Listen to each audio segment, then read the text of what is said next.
Beta.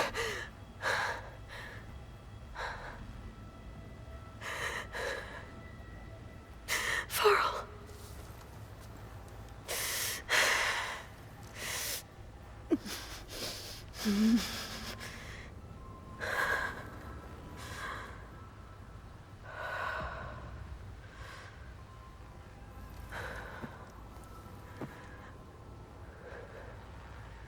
Where am I? Ah, you're awake. You took quite a hit when Gerard attacked you.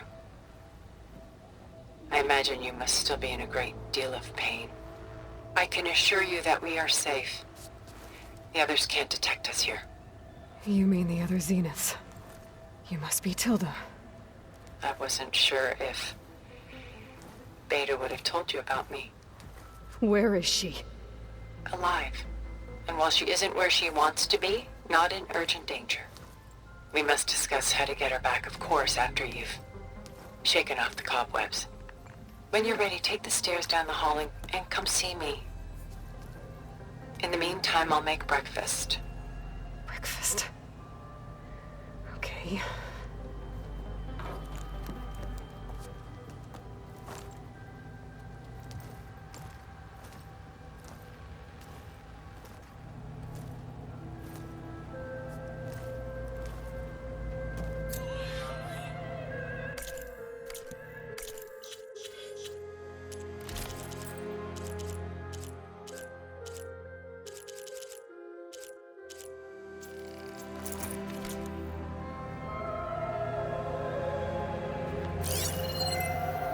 Why did Tilda bring me here?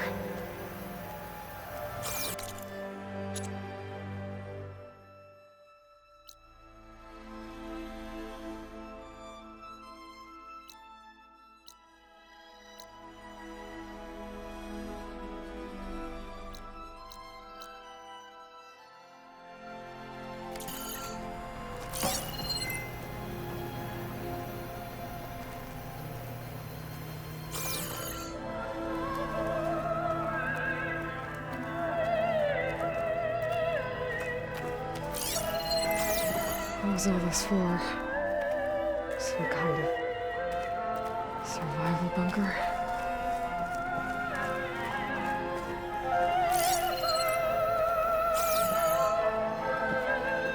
What is this? Just a few favorites from my collection. Rescued and stored here just before I went off-world. Take a look, if you like. I'm curious to hear your impressions. My friend is dead. Beta and Gaia are gone, and you want me to look at old paintings? Don't be so quick to dismiss the comfort we can find in art, or the insight we might gain.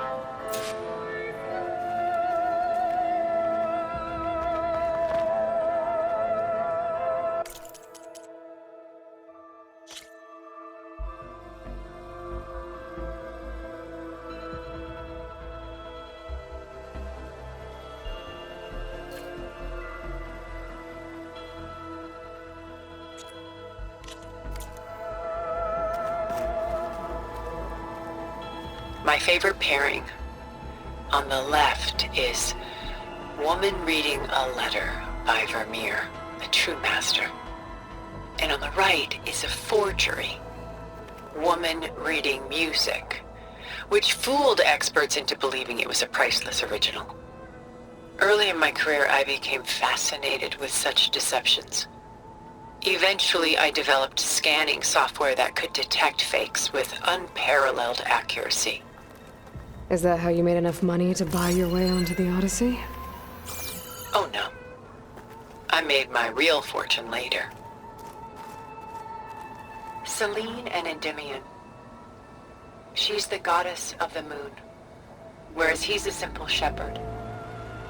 Beside her is the god of love, Cupid. So she's sneaking up on him? More like visiting him in secret. The torch that Cupid bears represents Selene's undying infatuation with him.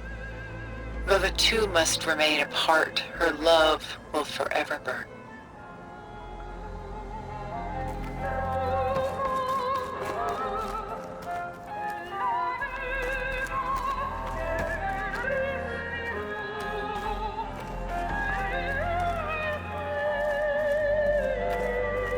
This is Rembrandt painting Jeremiah, a man in mourning.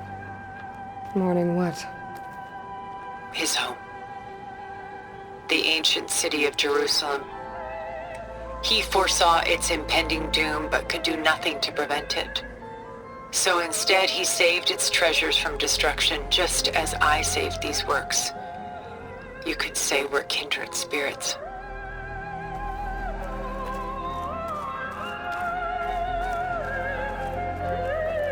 A portrait of the painter, Rembrandt's son Titus, depicted in the habit of a monk. I don't get it. Why would someone like you, with infinite resources, care about this painting of a boy in a hood? It's not the image itself, but the feeling it conveys. The face is bright and defined, but his eyes are downcast, heavy with misfortune. And the background seems to swallow all light. The painting is infused with a sense of loss. I guess I understand how the painter feels.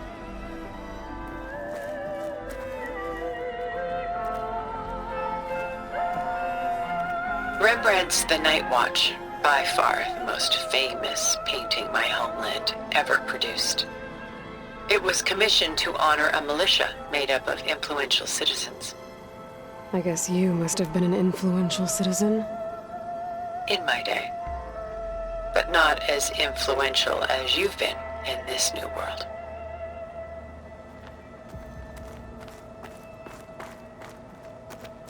The Gust. By Willem van de Velde, the most famous of his many maritime paintings. A ship crossing into the unknown. I guess you're familiar with that. Indeed, which is why I appreciate this composition in particular. Though waves and wind threaten to destroy the ship, it perseveres, clinging to the light even as darkness closes in all around it.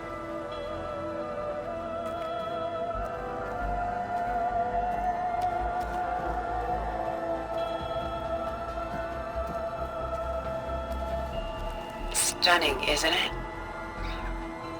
Paintings were the only masterpieces of my people's golden age.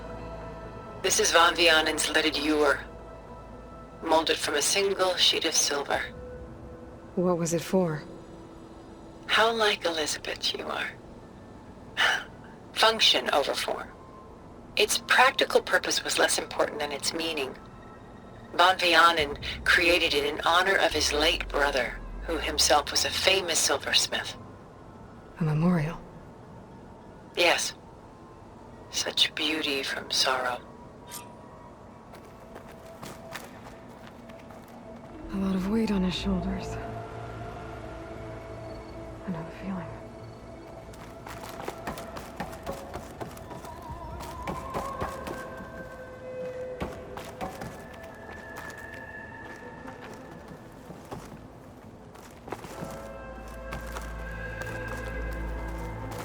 She's pulling out her own hair. Out of madness, out of grief. It's hard to watch her suffer. Done so soon? I've got more important things to worry about. We both do. There is much we are trying to save, not the least of which is in that vault. There's nothing wrong with savoring such treasures for a moment more. Or come upstairs and we'll get down to business. Your choice.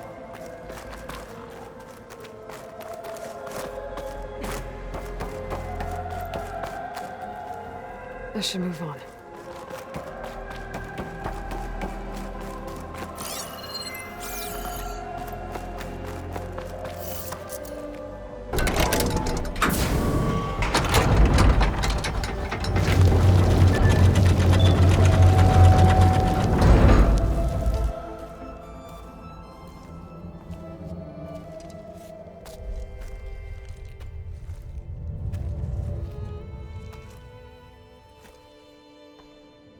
There you are.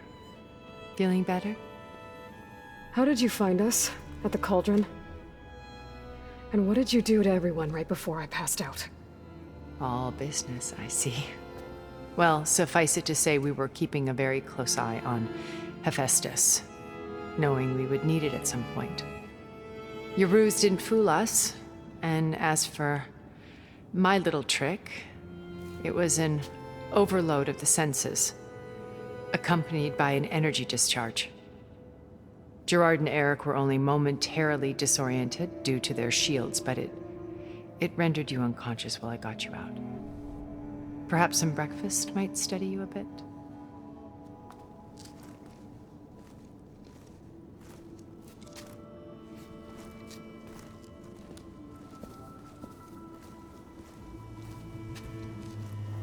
This was your house. The one you recreated for Beta, in the data channel you shared. How perceptive of you. Please, this way. After everything your people have done, you think I'm just gonna sit down and have a chat with you? They're not my people. They never were, and especially not now. You shot off into space with them, and lived with them for 1,000 years before coming back. So what made you suddenly turn on them? Quite simply, this. My old focus. You repaired it? But that means you've seen Incredible things. What you've accomplished in 2 decades of life.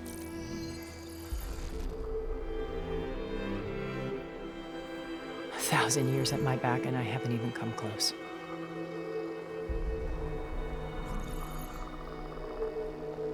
I'm sorry if I invaded your privacy, but I had to.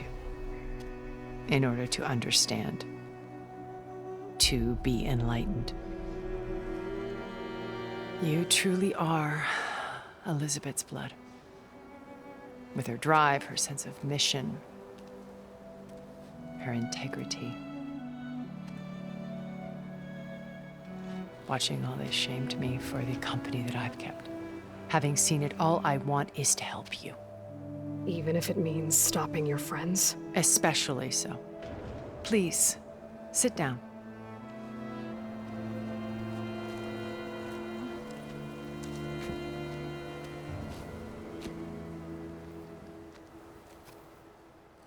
There. That's better. Now, we must recover Beta and Gaia at all costs. By now, you must know that Gerard intends to use Gaia to reboot the Earth's biosphere. Remaking this world to specifications that would only suit us immortals. This process will kill every living thing on the planet. He calls it a clean install.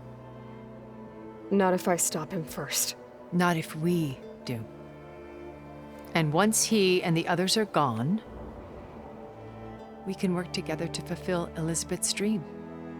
I'm sure Beta told you that there's a build of the Apollo database on board our ship. A complete collection of human knowledge. With that and Gaia, we could do everything Elizabeth wanted.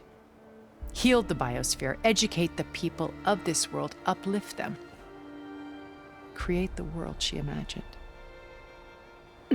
Let's not get ahead of ourselves. From what I've seen, your friends are invincible. I do wish you would stop calling them my friends. And they're not invincible. In fact, a friend of yours has found a way to defeat them. Silence. Oh, he's been a busy bee, building an army powerful enough to crash through Gerard's precious base. Yeah. Regala and her rebels. Even now, she's preparing a final march on the Tenakth capital. When she wins, she'll have the entire tribe under her control. Hundreds of warriors and machines to throw at the base. She's been duped. They'll all perish, of course. But it should be enough to break Gerard's defenses and allow Silence to kill him. Along with all the others. Using the new weapon he's developed. Yes, he's found a way to circumvent our shields. Truly an exceptional man. He's planned for everything. except you and me. You see, while his army is battering down Gerard's doors, you and I will sneak in through a back way, one that only I know about, while Silence and my friends are busy battling each other. We'll take back Beta and Gaia. I told you I want to help you. I mean it.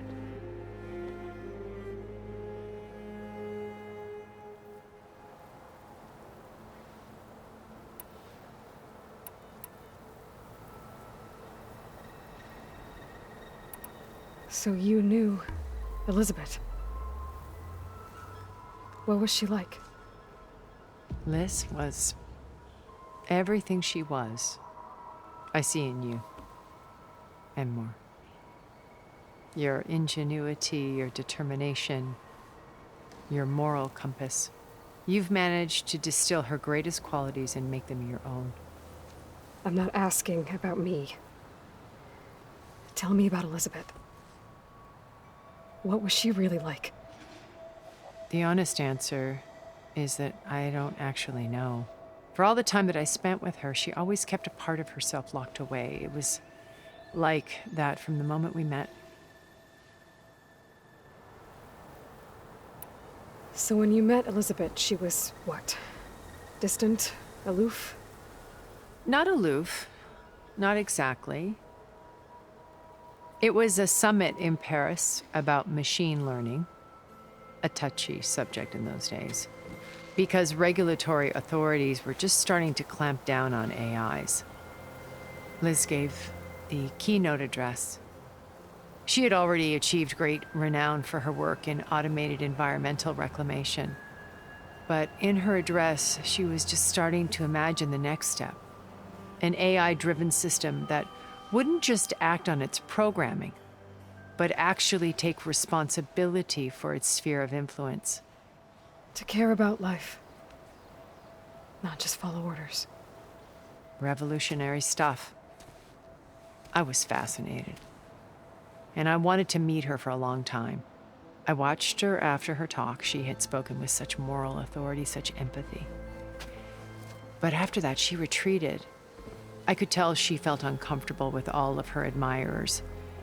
It was as if giving the talk had cost her something. I didn't want to be a pest, so I planned my approach carefully. So how did you finally approach Elizabeth after her talk?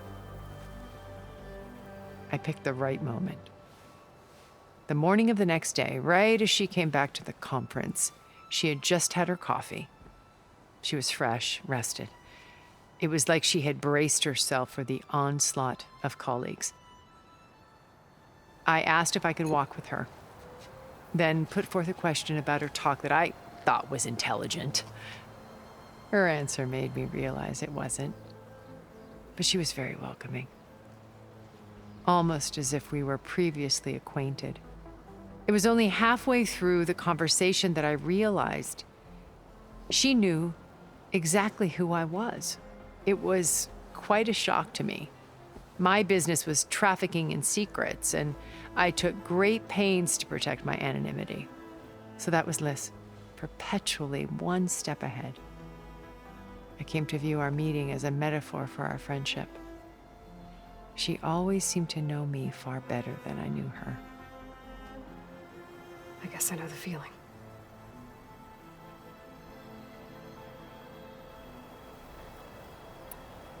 You said Beta is not in urgent danger, so what are the Zeniths doing to her? Putting her to work. Merging Hephaestus with Gaia. A difficult, time-consuming task, as I'm sure you know. They will compel her if need be. But her life is not in danger. She's the only one who can do it.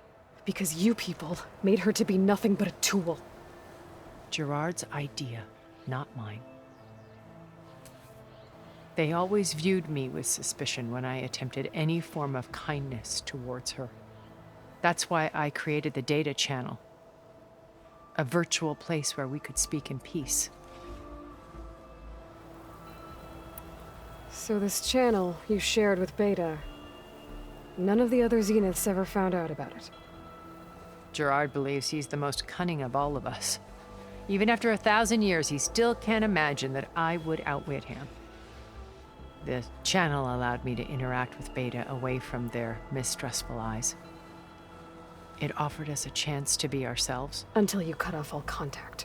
Yes, though it pained me. I was worried that our meetings would do her more harm than good. Well, she felt like you tossed her aside. I was afraid the others would find out and punish her. She may not have had the comforts of friendship anymore, but at least I ensured she was safe.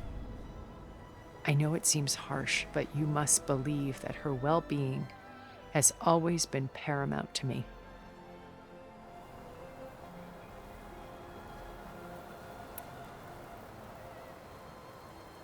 Why did you make the data channel look like this place? I built this house as a shelter to weather any storm. A safe place. Not just for me, but for the art stored below. Cultural artifacts of incalculable value. Truly some of the greatest achievements of human civilization. And you wanted Beta to see them? Yes. Her upbringing was so cold and technical. I thought if she could experience Vermeer and Rembrandt, it would bring something else into her life. A heritage every bit as valuable as the scientific and technical data being drummed into her. I'm sorry I had to cut off contact, but I'll never regret sharing this house with her. She needed its shelter even more than I did.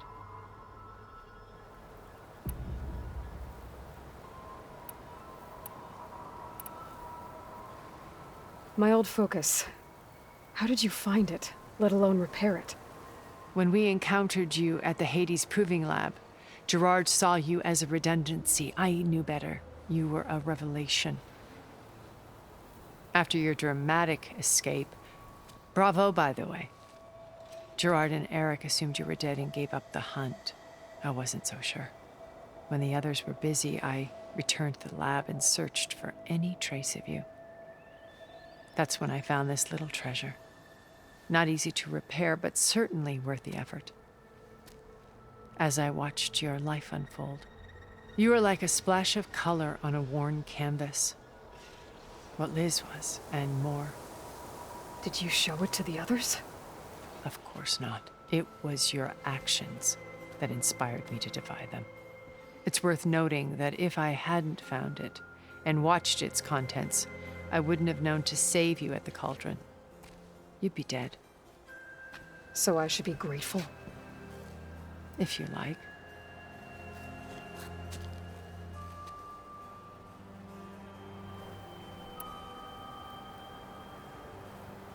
So you know all about me. What about you? What would you like to know? Well, start with your life on Earth. When I was 8, terrorists flooded my home city. Thousands drowned, my parents included. I was one of the few who survived. My guardian sent me to boarding school. Among my peers, I was the strange girl, the orphan to be avoided. All because of circumstances beyond my control. Oh. So we're a lot alike, huh? Aren't we? You were an outcast. But you didn't let that stop you from getting what you needed. Neither did I. I climbed my way out of desolation and used my wits to build a fortune. First, from the technical analysis of art and the detection of forgeries. Profitable expertise in those days. But as it turned out, the software I developed was even more useful for counterintelligence. From there, it was only a short step to gathering extremely valuable intelligence on my own. You were a spy? More like a service one could turn to for information. I had to remain anonymous, of course, to protect my privacy. But despite that anonymity, Far Zenith inevitably sought me out. What happened when Far Zenith approached you? They painted an irresistible vision of humanity's future. One where we need not fear illness or death, where we explored the furthest reaches of the stars and thrived. It was only later that I realized that they only intended to bequeath this future to the rich and powerful.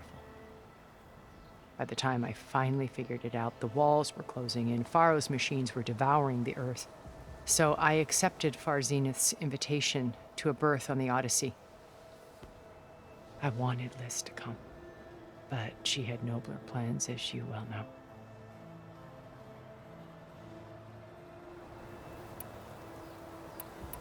So you didn't know the other Zeniths were monsters until it was too late? I knew some of them were, certainly. It wasn't until we were off-planet that I understood the true scope of their greed. I was grateful to simply be alive, but the others became obsessed with a kind of effortless immortality. They built a colony where machines serviced their every need, where any memory or fantasy could be endlessly savored in virtual reality. It wasn't life. It was stultifying, a pampered dream state. As the decades passed, I withdrew more and more, alone yet again, but this time with eons to consider my mistakes.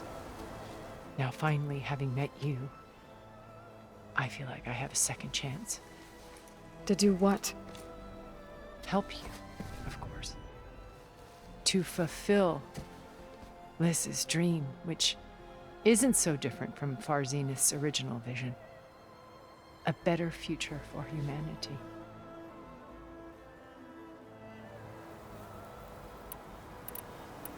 Beta told me your colony was destroyed. That you came back to Earth because you had nowhere else to go. It's true. After we reached our destination, a planet in the Sirius star system, we spent decades building a new home. The physical constraints of Earth, the boundaries of mortality, gone. To think of what we could have done with it. It might have been a utopia. Instead, we stagnated, absorbed in effortless comforts and virtual realities. It took a cataclysm to finally yank us out of our stupor. What happened? A massive geological event. We knew of instabilities in the planet core, but we underestimated them. By the time the collapse was upon us, it was too late to stop it. Only a few of us made it to the ship in time. We set course for Earth, the only safe harbor left to us. Which you decided to make unsafe for anyone else. Not me. Gerard. He believes it's better to wipe the canvas clean than work around the smudges. No more primitive tribes, no more combat machines, only a blank slate to do with as he pleases. But we will stop him. All we have to do is get into that base. What exactly is your plan to sneak into the Zenith base? We will make use of a lesson I learned from an early age. Always know your exits.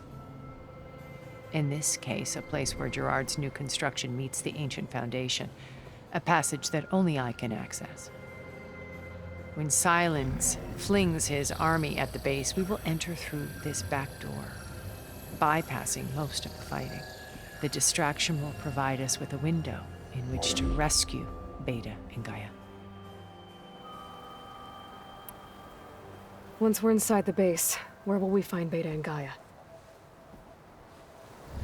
Here in the command center. By then, Gaia will have been reunited with all of its subordinate functions, including Hephaestus. What about the alpha build of Apollo on your ship?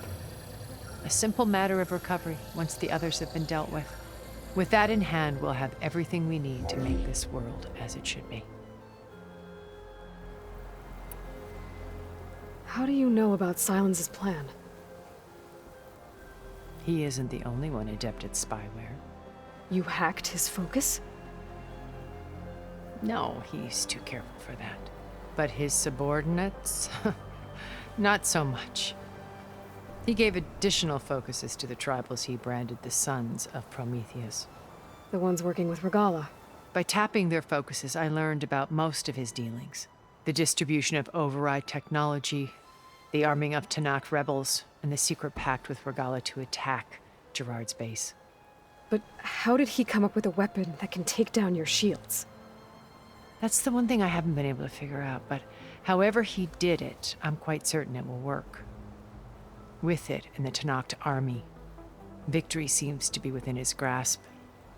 Such a shame he'll be disappointed. Regala's only interested in killing Hekarro and waging war on the Karja. What does she have to gain by attacking Zeniths? It's the price she must pay for her war. Without the ability to override machines, her little rebellion would have languished in the desert. So she trades with the Sons of Prometheus. Machines to help her overthrow Hekarro. In exchange for an assault on the base. Pride has deluded her into thinking she can actually survive such a battle. And all without ever knowing who the Sons of Prometheus really answer to. Yet for all of Silence's brilliance, still he underestimates you. That blind spot is what will allow us to take Beta and Gaia right out from under him. While hundreds of Tanakh are cut down outside.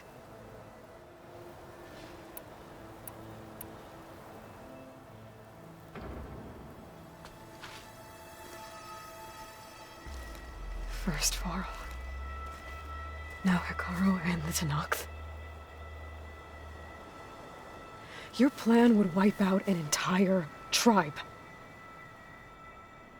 There has to be another way. We are in an admittedly desperate situation, but I assure you there isn't. Remember Zero Dawn. Elizabeth's sacrifice. Sometimes many have to die for a new world to grow. If it looks impossible, look deeper. Wait. The data channel. It still exists, doesn't it?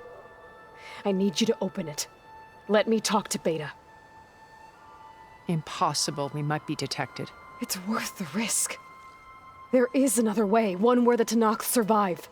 But we won't. If the others... If you want to help, open it.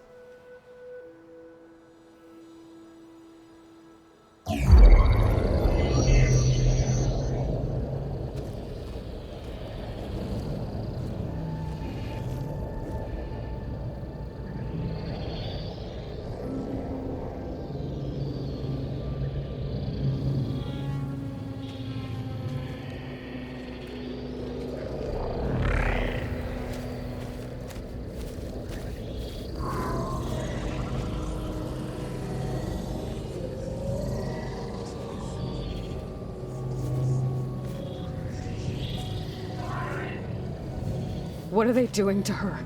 Virtual reality dissociation. The manual merge of Hephaestus will take hours upon hours of tedious micromanagement. If she resists the work, they run simulations to induce feelings of isolation and despair. Beta, can you hear me? You're alive. They're watching me. I can't hold up this extra protection for long. You should have killed me. No. No, look at me. I'm coming for you. I promise. Okay? I just need you to hold out a little while longer and work on the merge.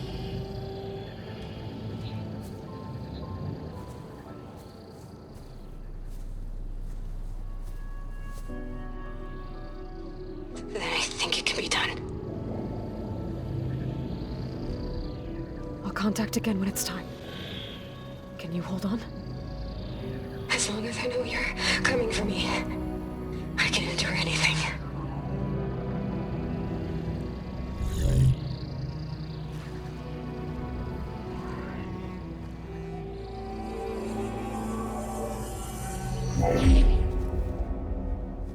All right. I did as you asked. Now I think you need to tell me what you're planning. I'm going to take Silent's army away. I don't need it. Only the weapon he made to penetrate your shields. And how do you propose to get it? Ask him nicely? Without Regala and her rebels, he won't have a choice. We'll be his only option. Only option for what? What did you tell her? That is between me and my sister. Will be Sylens' only option for crashing that base. I'll tell you the rest later. But first, there are a couple of things I have to do. Oh. And what are those? Lay my friend to rest. And then I'm going to use the override that Beta gave me at Gemini to put an end to Regala's rebellion. From the air. Wait. Since you insist on doing things your way, I know of something that will truly help you make a grand entrance with the Tenakth.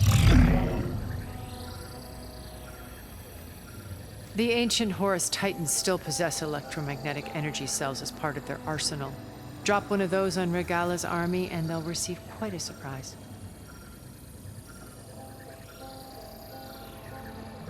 So go, do what you must. I'll come to your base if you manage to bring Sylens to the table. Not if. When.